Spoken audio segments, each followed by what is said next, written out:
First at 5 o'clock, the High Point City Council has recently adopted a report furthering the conversation of reparations for High Point's African-American communities. WXI 12's Joshua Davis sat down with a city council member to talk about what's in that report and how it affects the community.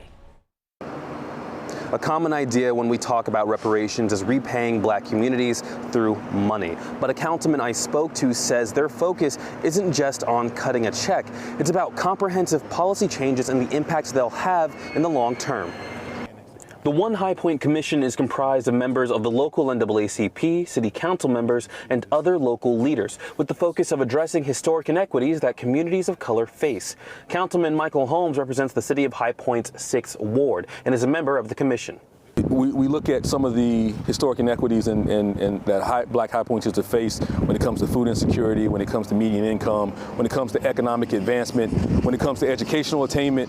High Point has suffered some of the worst outcomes in our nation. The High Point City Council has adopted a report from the commission breaking down these issues and how they affect different areas of High Point. For High Point, reparation takes the form of city policy being made to specifically target these inequities. This was never about transfers of money, because we know in the long term, a short infusion of money is not going to move people out of poverty in a great deal. It's changing the environment, economic environment for people that they exist in. And getting those long-term opportunities back. Holmes adds that while other cities are focusing on some policy when it comes to addressing reparations, it's not to the same extent as High Point. To have an entire roadmap to address historic poverty is something that I think once written large the country gets a hold of, we're really going to see a lot of folks emulating what we did here in High Point.